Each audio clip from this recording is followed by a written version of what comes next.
अस्सलामुअलैकुम। Topic study में तमाम लोगों को खुशामदीद। टॉपिक है the making of Lucknow pact 1916। Lucknow pact एक ट्रूस है, जिसको ट्रूस एक वर्ड है, एक ट्रूस है जिसका मतलब होता है ए शॉर्ट टर्म एग्रीमेंट। और ये एक एग्रीमेंट था जो पार्टीशन ऑफ बंगाल, इसके जो महरक़ात हैं वो कुछ ऐसे हैं कि सबसे पहले पार्टीशन ऑफ बंगाल होती है, पार्टीशन ऑफ बंगाल है, फिर इसकी रेवोकेशन है,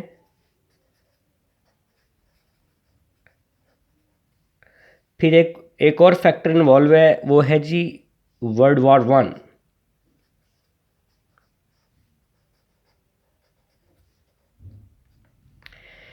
ये वो हमारा महरक़ात हैं जो इस ट्रूस को जन्म देते हैं।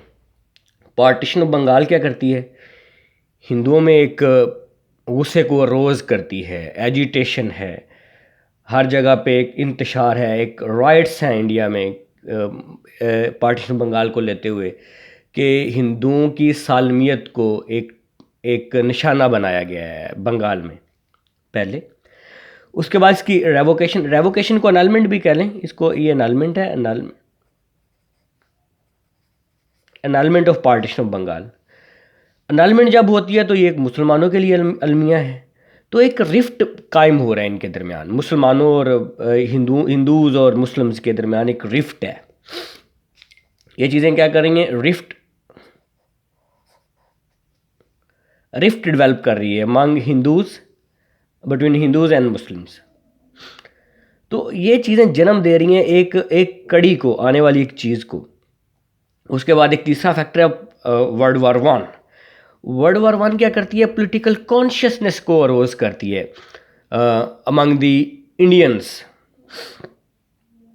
अब वर्ल्ड वॉर 1 मुसलमानों की जंग तो है नहीं, इंडियन की जंग तो है नहीं, ये ब्रिटिश है, ब्रिटिश वार है, और इसके लिए इंडियंस को इस्तेमाल किया जाता है। और इसने अरोज़ किया है कि आपको अपने मतलब अगर आपने ब्रिटिश से कुछ लेना है तो आपको इकट्ठा होना पड़ेगा। तो ये तीन चीज़ें जिनने जन्म दिया, इन्होंने रिफ्ट जो एक गैप दिया उसको फिलफुल करना जो है ना वो मकसूद था।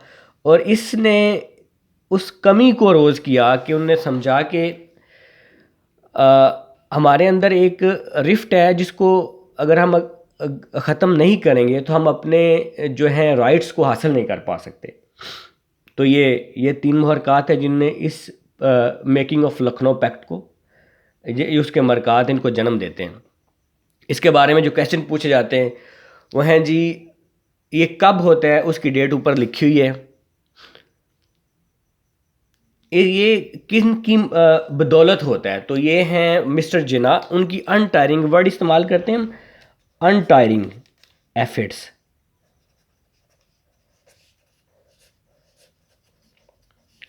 ऑफ मिस्टर जिना। ये क्वेश्चन है, फर्स्ट क्वेश्चन ये है इसके बारे में, या एक डेट के बारे में क्वेश्चन था कि ये कब होता है। अनटायरिंग एफर्ट्स ऑफ, ये कहते हैं कि किसकी वजह से हुआ, तो उसको कहते हैं कि अनटायरिंग एफर्ट मिस्टर जिना, इनकी वजह से ये लखनऊ पैक्ट होता है। अच्छा, इसके लिए जो सबसे पहले एक दोनों पार्टीज़ अपने अपने इजलास जो सेशंस हैं उनको कॉल करती है, कहाँ पे? कलकत्ता में। क्वेश्चन है ये, नवंबर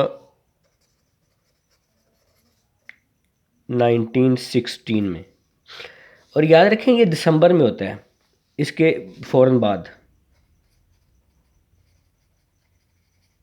लखनऊ पैक्ट दिसंबर में होता है, उससे पहले नवंबर में कलकत्ता में मतलब ये दोनों पार्टीज़ अपने इजलास कॉल करती हैं और वहाँ पे प्लान बनाया जाता है मतलब कि हमने कहाँ मिलना है, हमने वहाँ पे कौन कौन सी चीज़ों को डिस्कस करना है। तो ये सारी चीज़ें यहाँ पे डिस्कस होती हैं। कलकत्ता, नवंबर 19, दोनों पार्टीज़ वहाँ पे अपने अपने इजलास बुलाती हैं और आपस में गुफ्त शनीद करती हैं। अच्छा, इसके बाद बात आती है कि इसमें कौन सी चीज़ें हैं जो डिस्कस की गई। लखनऊ पैक्ट के जो है ना इम्पोर्टेंट फीचर क्या थे?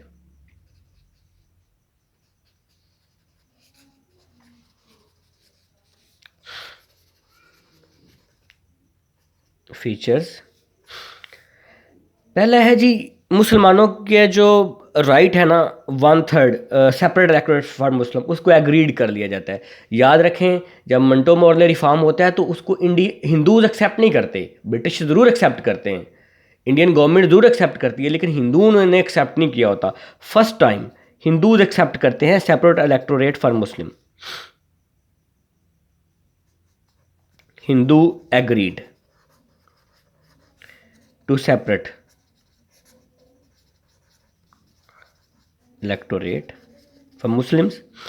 दूसरा है जी 1/3 मेजोरिटी की बात भी मान ली जाती है कि मुसलमानों 1/3 majority for Muslims.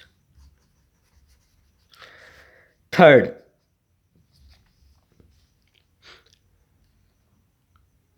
Weightage formula बनाया जाता है कि जहाँ पे मुसलमानों की मेजोरिटी ज़्यादा है वहाँ पे इनको नुमाइंदगी कम दी जाएगी। अच्छा, ये बात बाद में आने वाले जो अभी के कुछ लोग हैं जो लेजिस्लेचर हैं, जो लॉ मेकर्स हैं, वो ये समझते हैं कि ये तो बहुत बड़ी ज़्यादती थी पंजाब और बंगाल के साथ कि वेटेज फार्मूला बनाया गया, जहाँ पे अब ये फ़ायदा हुआ कि इनको यूपी वालों को, मुसलमानों को, वहाँ पे उनकी स्ट्रेंथ कम थी, मेजोरिटी कम थी, वहाँ पे उनको राइट्स ज़्यादा मिल गए, उनको वहाँ पे जी ज़्यादा मतलब सीट्स मिलती हैं। तो ये पंजाब समझता था और बंगाल ने ये बात समझी और उन्होंने समझी भी, और ये एक मतलब हकीकत भी है कि मुसलमानों की मेजोरिटी यहाँ पे ज़्यादा थी। वेटेज फार्मूला के मुताबिक पंजाब में और बंगाल में मुसलमानों की नुमाइंदगी कम कर दी गई। ये है वेटेज फार्मूला बनाया गया। ये पंजाब और बंगाल वालों को इसने फेवर नहीं दी।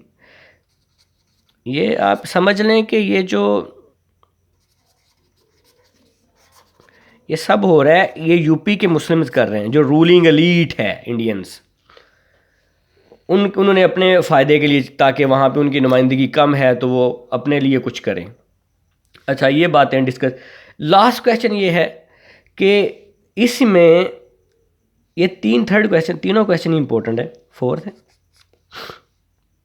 कि मिस्टर जिन्ना को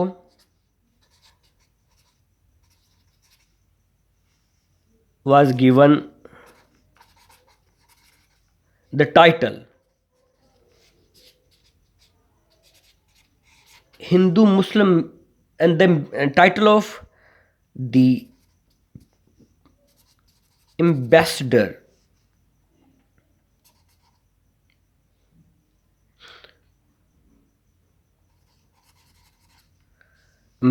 ऑफ हिंदू मुस्लिम यूनिटी, ये दिया जाता है। और ये कौन देती हैं, ये किस बंदे ने दिया? ये उसका नाम है जी मिस श्रीराजनी नायडू।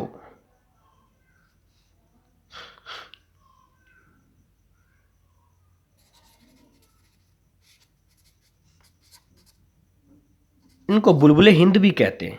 मिस श्रीराजनी नायडू को बुलबुले हिंद भी कहते हैं। और ये वो बंदी हैं जिन्होंने कायद-ए-आज़म मोहम्मद अली जिन्ना को ambassador of Hindu Muslim unity का एक टाइटल दिया था। इन सारी उनकी अनटायरिंग एफर्ट्स को मद्देनज़र रखते हुए कि उन्होंने इस ट्रूस को बरकरार किया, यानी जो ये एग्रीमेंट पे लेके टेबल पे लेके वो कायद-ए-आज़म मोहम्मद अली जिन्ना, मिस्टर जिन्ना है कायद-ए-आज़म तो तब उनको कहा नहीं जाता था। तो आज के टॉपिक के साथ खुदा हाफिज़। मज़ीद वीडियोज़ के लिए हमारे साथ रहिए और हमारे चैनल को सब्सक्राइब कर लीजिए। अल्लाह हाफिज़।